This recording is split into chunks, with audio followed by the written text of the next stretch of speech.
Hello, friends. Today we are going to finish The Call of the Wild. We are on Chapter 7. The book is written by Jack London from 1903. So, Kettle, park yourself I ruined my catchphrase.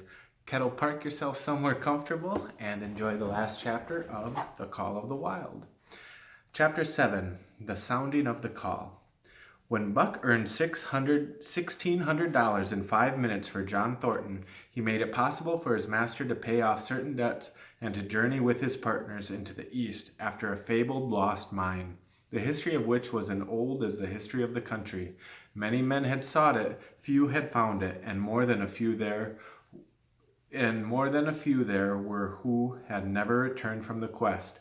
This lost mine was steeped in tragedy and shrouded in mystery. No one knew of the first man. The oldest tradition stopped before it got back to him. From the beginning there had been an ancient and ramshackle cabin. Dying men had sworn to it, and in the mine the site of which it marked clinched the testimony with nuggets that were unlike any known grade of gold in the Northland.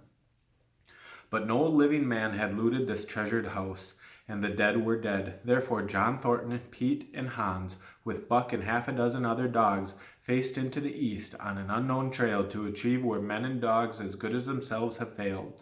They sledded 70 miles up the Yukon, swung to the left into the Stewart River, passed the Mayo and the McQuestion, and held on until the Stewart itself became a streamlet, threading the upstanding peaks which mark the backbone of the continent.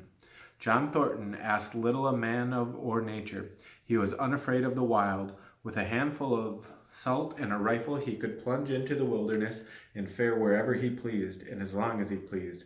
Being in no haste, Indian fashion, he hunted his dinner in the course of the day's travel, and if he failed to find it, like the Indian, he kept on traveling, secure in the knowledge that sooner or later he would come to it. So on this great journey into the East, straight meat was a bill of fare, ammunition and a tool's principality made up of a load to the sled, and the time cod was drawn from the limitless future. To Buck it was boundless delight, this hunting, fishing, and infinite wandering through the strange places. For weeks at a time they would hold on steadily, day after day, and for weeks upon end they would camp here and there, the dogs loafing and the men burning holes through the frozen muck and gravel and washing countless pans of dirt by the heat of the fire.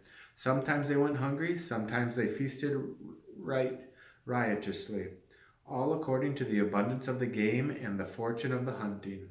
Summer arrived and the dogs and men packed up their packs, rafted across the blue mountain lakes, and descended or ascended unknown rivers in slender boats whipsawed from the standing forest. The months came and went, and back and forth they twisted through the uncharted vastness, where no men were, and yet where men had been if the lost cabin were true. They went across divides and summer blizzards, shivered under the midnight sun on naked mountains between the timberline and eternal snows, dropped into summer valleys amid swarming gnats and flies, and in the shadows of glaciers picked strawberries and flowers as ripe and fair as any the Southland could boast. In the fall of the year they penetrated a weird lake country, sad and silent, where wild fowl had been, but where then there was no life nor sign of life, only the blowing of chill winds, the forming of ice in sheltered places, and the melancholy rippling of waves on lonely beaches. And through another winter they wandered on the obliterated trails of men who had gone before. Once they came upon a path blazed through a forest, an ancient path, and the lost cabin seemed very near. But the path began nowhere and ended nowhere, and it remained a mystery, as the men who made it and the reason he made it remained a mystery. Another time they chanced upon a time-graven wreckage of a hunting lodge, and amid shreds of rotten blankets John Thornton found a long-barreled flintlock. He knew it for a Hudson Bay Company gun of the young days of the Northwest, when such a gun was worth its weight in beaver skins and packed flat. And that was all, no hint as to the man who in the early days had reared the lodge and left the gun among the blankets. Spring came once more, and at the end of their wandering they found not the lost cabin, but a shallow placer in a broad valley where the gold showed like yellow butter across the bottom of the washing pan. They sought no further. Each day they worked and earned themselves thousands of dollars in clean dust and nuggets, and they worked every day. The gold was sacked in moose-hide bags, 50 pounds to the bag, and piled like so much firewood outside the spruce bow lodge. Like giants they toiled, days flashing on the heels of days, like dreams they heaped the treasure up. There was nothing for the dogs to do save the hauling in of meat, and now and again that Thornton killed, and Buck spent long hours musing by the fire. The vision of the short-legged hairy man came to him more frequently. Now that there was little work to be done, and often blinking by the fire, Buck wandered with him in that other world which he remembered. The silent thing of the other world seemed fear, and he watched the hairy man sleeping by the fire, head between his knees and hand clasped above. Buck saw that he slept restlessly, in many stars and awakenings, in which times he would peer fearfully into the darkness and fling more wood upon the fire. Did they walk by the beach of a sea where the hairy man gathered shellfish and ate them as he gathered? It was with his eyes that roved everywhere for the hidden danger, and with legs prepared to run like the wind at its first appearance. Through the forest they crept noiselessly, Buck at the hairy man's heels, and they were alert and vigilant, the pair of them, ears twitching and moving and nostrils quivering, for the man heard and smelled as keenly as Buck. The hairy man could spring up into the trees and travel ahead as fast as on the ground, swinging by the arms from limb to limb, sometimes a dozen feet apart, letting go and catching, never falling, never missing his grip. In fact, he seemed as much at home among the trees as on the ground, and Buck had memories of nights of vigil spent beneath trees wherein the hairy man roosted, holding on tightly as he slept. And closely akin to the visions of the hairy men was the call still sounding in the depths of the forest. It filled him with great unrest and strange desires. It caused him to feel a vague, sweet gladness, and he was aware of the wild yearnings and stirrings for he knew not what. Sometimes he pursued the call into the forest, looking for it as though it were a tangible thing, barking softly or defiantly as the mood might dictate. He would thrust his nose into the cool wood moss or into the black soil where long grasses grew, and snort with joy at the fat earth smells, or he would crouch for hours, as if concealment behind fungus-covered trunks of fallen trees, wide-eyed and wide-eared to all that moved and surrounded about him. It might be, lying thus, that he hoped to surprise this thing he could not understand, but he did not know why he did these various things. He was impelled to do them, and did not reason about them at all. Irresistible impulses seized him. He would be lying in the camp, lazily in the heat of the day, when suddenly his head would lift and his ears cock up. Intent in listening, he would spring to his feet and dash away, and on for hours, through the forest aisles and across the open spaces where the heads bunched. He loved to run down dry water courses, and to keep the spy upon the bird in the woods. For a day at a time he would lie in the underbrush where he could watch the partridges drumming and strutting up and down. But especially he loved to run in the dim twilight of the summer midnights, listening to the subdued and sleepy murmurs of the forest, reading signs and sound as man may read a book, and seeking for the mysterious something that called, waking or sleeping, at all times for him to come. One night he sprang from sleep with a start, eager-eyed, nostrils quivering and scenting, his mane bristling in recurrent waves. From the forest came a call, or one note of it, for the call was a many-noted, distinct and definite as never before, a long-drawn howl, like yet unlike any noise made by a husky dog, and he knew it. In the old familiar way as the sound heard before, he sprang through the sleeping camp and in swift silence dashed through the woods. As he drew closer to the cry, he went more slowly, with caution in every movement, till he came to an open place among the trees, and looked out and saw, erect on haunches, with a nose pointed to the sky, a long, lean timber wolf. He had made no noise, yet it ceased from its howling and tried to sense his presence. Buck stalked into the open, half crouching, body gathered compactly together, tail straight and stiff, feet falling with unwonted care. Every movement advertised commingled threatening and overture of friendliness. It was a menacing truce that marks the meeting of wild beasts that prey. But the wolf fled at the sight of him. He followed, with wild leapings, into a frenzy to overtake. He ran him into a blind channel in the bed of the creek where the timber jam barred the way. The wolf whirled about, pivoting on its hind legs after a fashion.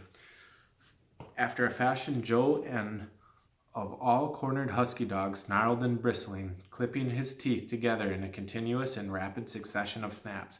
Buck did not attack, but circled him about and hedged him in with friendly advances. The wolf was suspicious and afraid, for Buck made 3 of him in weight, while his head barely reached Buck's shoulder. Watching his chance, he darted away, and the chase was resumed. Time and again he was cornered, and the thing repeated, though he was in poor condition, or Buck could not so easily have overtaken him. He would run till Buck's head was even with his flank, then he would whirl around at bay, only to dash away again in the first opportunity. But in the end, Buck's pertinacity was rewarded, for the wolf, finding that no harm was intended, finally sniffed noses with him. Then they became friendly, and played about in a nervous, half-coy way with which fierce beasts belie their fierceness. After some time of this, the wolf started off at an easy lope in a manner that plainly showed he was going somewhere.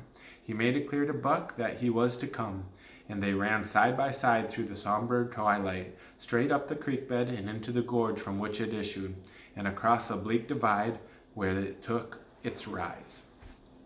On the opposite slope of the watershed, they came down into a level country where were great stretches of forest and many streams, and through these great stretches they ran steadily, hour after hour, the sun rising high and the day growing warmer. Buck was wildly glad. He knew he was at last answering the call, running by the side of his wood brother toward the place from where the call surely came. Old memories were coming upon him fast, and he was stirring to them as the old he stirred to the realities of which they were the shadows. He had done this thing before, somewhere in that other and dimly remembered world, and he was doing it again, now running free in the open, unpacked, earth underfoot, and wide sky overhead. They stopped by a running stream to drink, and stopping, Buck remembered John Thornton. He sat down. The wolf started on toward the place from where the call surely came, then returned to him, sniffing noses and making actions as though to encourage him. But Buck turned about and started slowly on the back track. For the better part of an hour the wild brother ran by his side, whining softly. Then he sat down, pointed his nose upward, and howled. It was a mournful howl, and Buck was held steadily on his way. He heard it grow faint and fainter until it was lost in the distance.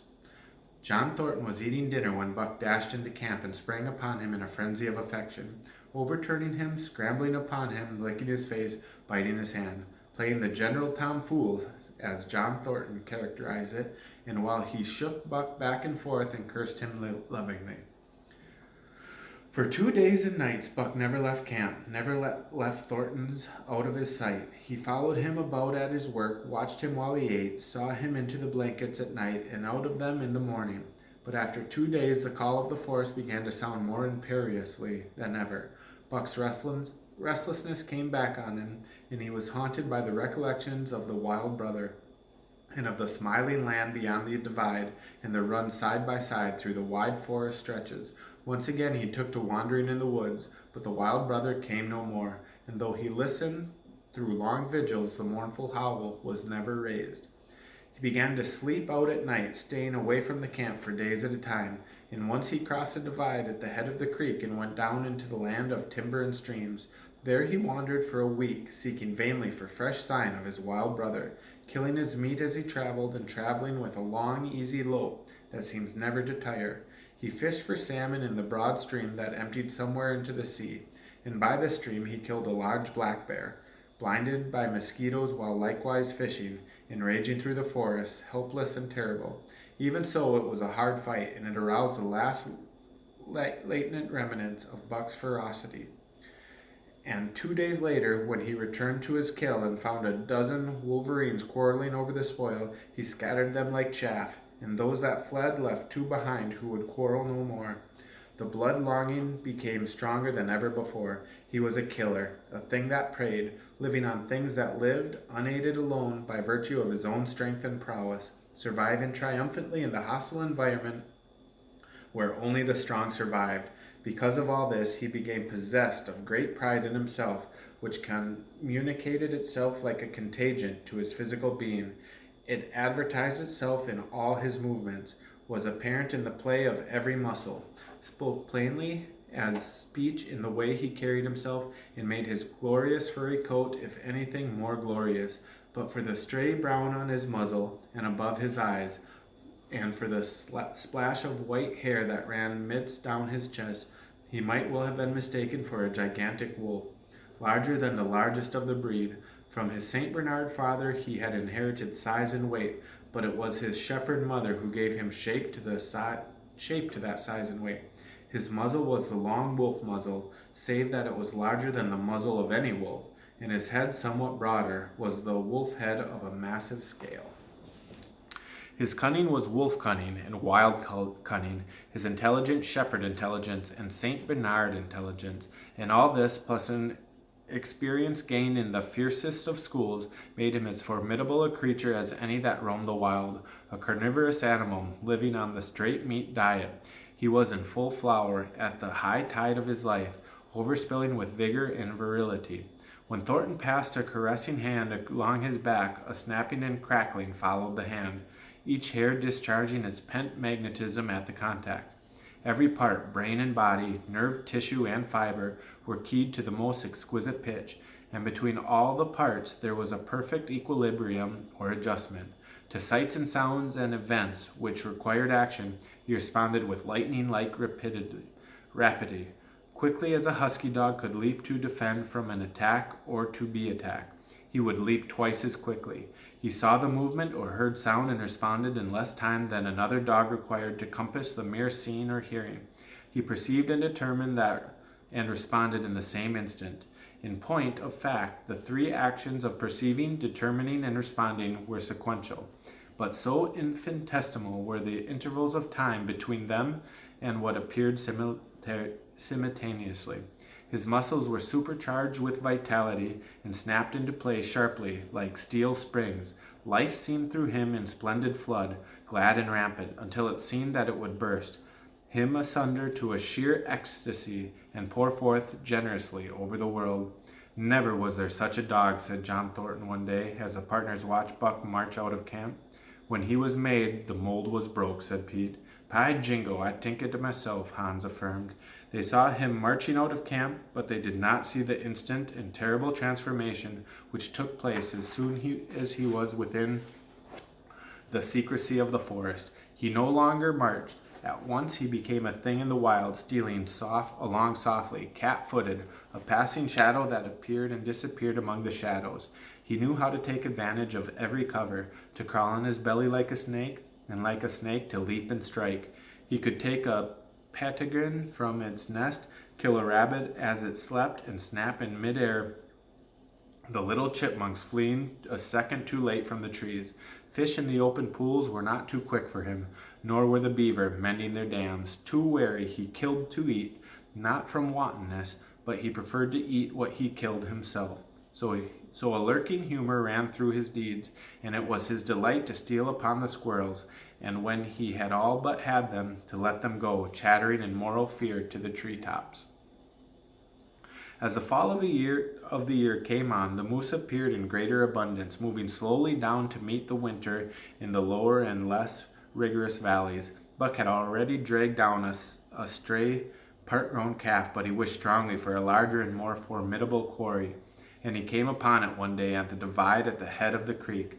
A band of 20 moose had crossed over the land of streams and timber, and chief among them there was a great bull. He was in a savage temper, and standing over 6 feet from the ground, was as formidable an antagonist as ever Buck could desire. Back and forth the bull tossed his great palmated antlers, branching to 14 points and embracing 7 feet within the tips. His small eyes burned with a vicious and bitter light, while he roared with fury at the sight of Buck. From the bull's side, just forward of a flank, protruded a feathered arrow end, which accounted for his savageness. Guided by that instinct which came from the old hunting days of the primordial world, Buck proceeded to cut the bull out from the herd. It was no slight task. He would bark and dance about in front of the bull, just out of reach of the great antlers and of the terrible splay of hoofs, which could have stamped his life out in a single blow. Unable to turn his back on the feigned danger and go on, the bull would be driven into paroxysms of rage. At such moments he charged Buck, who retreated craftily, luring him into a simulated inability to escape. But when he was thus separated from his fellows, 2 or 3 of the younger bulls would charge back upon Buck and enable the wounded bull to rejoin the herd. There is patience in the wild. Dogged, tireless, persistence is life itself, that holds motionless for the endless hours and spider in the webs, the snake in its coils, the panther in its ambuscade.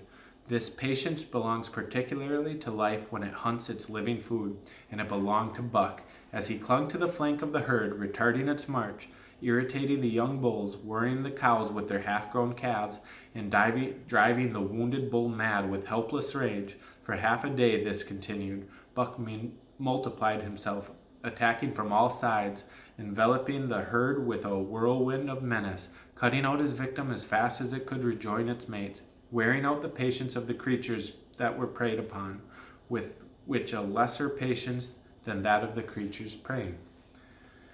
As the day wore along and the sun drooped to its bed in the northwest, the darkness had come back and the fall of nights were 6 hours long. The young bulls retraced their steps more and more reluctantly to the aid of their beset leader.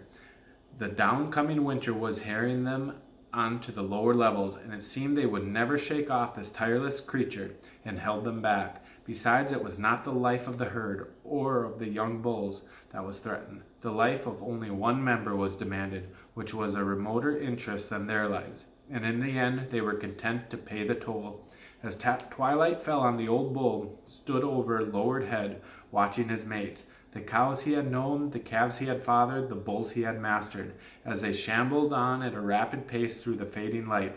He could not follow, for before his nose leaped a merciless fanged terror that would not let him go. 300 weight more than half a ton he weighed. He had lived long, strong life, full of fight and struggle, and at the end he faced death at the teeth of a creature whose head did not reach beyond his great knuckled knees. From then on, night and day, Buck never left his prey, never gave it a moment's rest, never permitted it to browse the leaves of the trees or the shoots of the young birch and willows, nor did he give the wounded bull opportunity to slake his burning thirst in the slender trickling streams they crossed. Often in desperation, he burst into long stretches of flight. At such times, Buck did not attempt to stay him, but lopped easily at his heels, satisfied with the way the game was played, lying down when the moose stood still, attacking him fiercely when he strove to eat or drink. That great head drooped more and more under the tree of horns, and the shambling's trot grew weaker and weaker. He took to standing for long periods with nose to the ground and dejected ears drooped limply, and Buck found more time in which to get water for himself and in which to rest. In such moments, panting with red lolling tongue and with his eyes fixed upon the big bull, it appeared to Buck that the change was coming over the face of things. He could feel a new stir in the land. As the moose was coming into the land, other kinds of life were coming in. Forest and stream and air seemed palpitant with their presence. The news of it was borne in upon him, not by sight or sound or smell, but by some other and subtler sense. He heard nothing, saw nothing, yet knew that the land was somehow different, that through it strange things were afoot and ranging, and he resolved to investigate after he had finished the business at hand. At last, at the end of the 4th day, he pulled the great moose down. For a day and night he remained by the kill, eating and sleeping until the turn about. Then rested, refreshed and strong, he turned his face towards camp and John Thornton. He broke into a long, easy lope and went on, hour after hour, never at loss for the tangled way, heading straight home through the strange country with a certitude of direction that put man and his magnetic needle to shame. As he held on, he became more and more conscious of the new stir in the land. There was life abroad and a different from the life which had been there throughout the summer. No longer was the fact borne in upon him to some subtle, mysterious way. The birds talked of it, the squirrels chattered about it, and the very breeze whispered of it. Several times he stopped and drew in the fresh morning air to the great sniffs, reading a message which made him leap on the greater speed.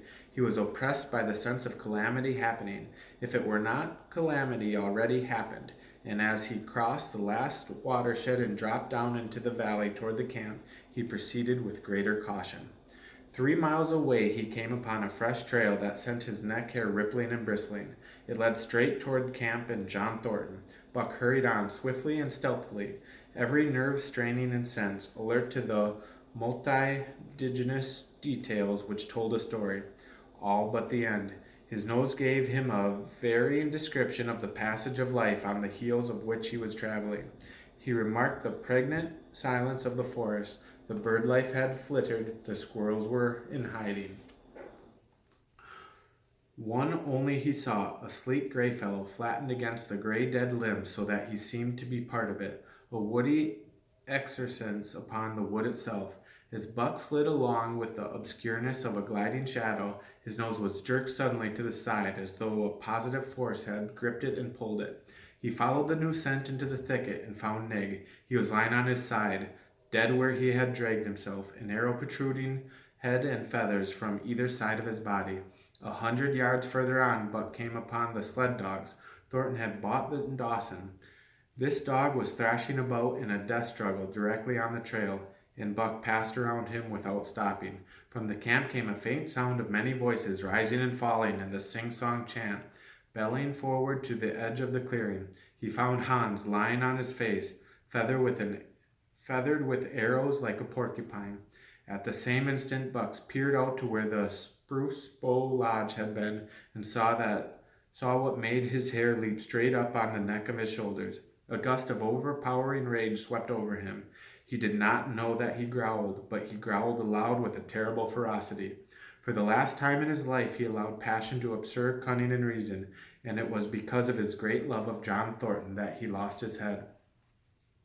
The Yeehats were dancing about the wreckage of the Spruce Bow Lodge, where they heard a fearful roaring and saw rushing upon them an animal the like of which they had never seen before.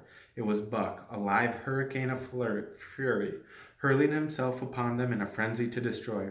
He sprang at the foremost man. It was the chief of the Yeehats, ripping the throat wide open till the rent jugular spouted a fountain of blood. He did not pause to worry about the victim, but ripped in passing, and with the next bound tearing wide the throat of the second man. There was no withstanding him. He plunged about their very midst, tearing and rending and destroying, in constant and terrific motion, which defied the arrows they discharged at him. In fact, so inconceivably rapid were his movements, and so closely were the Indians tangled together, that they shot one another with arrows, and one young hunter, hurling a spirit buck in midair, drove it through the chest of another hunter with such force that the point broke through the skin and the back and stood out beyond. Then a panic seized the Yeehats, and they fled in terror to the woods, proclaiming that they fled the advent of an evil spirit. And truly Buck was the fiend incarnate, raging at their heels and dragging them down like deer as they raced through the trees. It was a fateful day for the Yeehats. They scattered far and wide over the country, and it was not till a week later that the last of the survivors gathered together in the lower valley and counted their losses. As for Buck, weary of the pursuit, he returned to the desolated camp. He found Pete where he had been killed, in the blankets in the first moment of the surprise. Thornton's desperate struggle was fresh written on the earth, and Buck scented every detail of it down to the edge of the deep pool. By the edge head, the 4 feet in the water, lay Skeet, faithful to the last, the pool itself muddy and discolored from the sluice boxes. Evidently hid what it contained, and it contained John Thornton, for Buck followed his trace into the water, from which no trace led away. All day Buck brooded by the pool and roamed restlessly about the camp.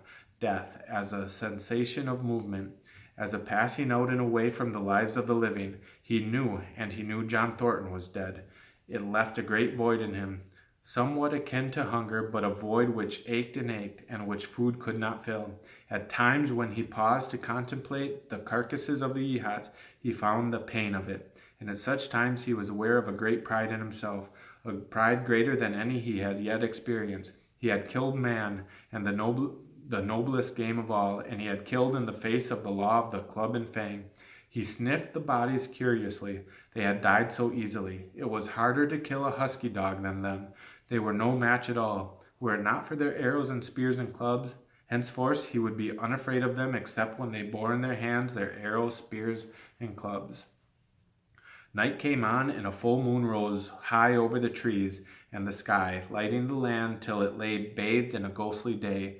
And with the coming of night, brooding and mourning by the pool, Buck became alive to a stirring of the new life in the forest, other than that which the Yeehats had made. He stood up, listening and scenting. From far away drifted a faint, sharp yellow, followed by a chorus of similar sharp yelps. As the moments passed and the yelps grew closer and louder, again Buck knew them as things heard in the other world which persisted in his memory. He walked to the center of the open space and listened. It was the call, the many-noted call, sounding more luringly and compellingly than ever before, and as never before, he was ready to obey. John Thornton was dead. The last of the tie was broken. Man and the claims of man no longer bound him. Hunting their living meat as the Yeehats were hunting it, on the flanks of the migrating moose, the wolf pack had at last crossed over from the land of stream and timber and invaded Buck's Valley. Into the clearing where the moonlight streamed they poured into the silvery flood, and in the center of the clearing stood Buck, motionless as a statue, waiting their coming. They were awed. So still and large he stood, and a moment's pause fell till the boldest one leaped straight for him. Like a flash Buck struck, breaking the neck. Then he stood without movement, as before, the stricken wolf rolling in agony behind him. 3 others tried it in a sharp succession, and one after the other they drew back, streaming blood from slashed throats or shoulders. This was sufficient to fling the whole pack forward. Pell-mell, crowded together, Black the confused by its eagerness to pull down the prey. Buck's marvelous quickness and agility stood him in good stead. Pivoting on his hind legs and snapping and gnashing, he was everywhere at once, presenting a front from which was apparently unbroken. So swiftly did he whirl and guard from side to side, but to prevent them from getting behind him, he was forced back, down past the pool and into the creek bed, till he brought up against the high gravel bank. He worked along the right angle in the bank, which the men had made in the course of the mining, and in this angle he came to bay, protected on 3 sides, with nothing to do but face the front. And so well did he face it, that at the end, after half an hour, the wolves drew back discomfited. The tongues of all were out and lolling, the white fangs showing cruelly white in the moonlight. Some were lying down with heads raised and ears picked forward. Others stood on their feet, watching him, and still others were lapping water from the pool. One wolf, long and lean and gray, advanced cautiously, in a friendly manner, and Buck recognized the wild brother with whom he had run for a night and a day. He was whining softly, and as Buck whined, they touched noses. Then an old wolf, gaunt and battle-scarred, came forward. Buck writhed his lip into a preliminary of a snarl, but sniffed noses with him, whereupon the old wolf sat down, pointed nose at the moon, and broke out a long wolf howl. The other sat down and howled, and now the call came to Buck in unmistakable accent. He too sat down and howled.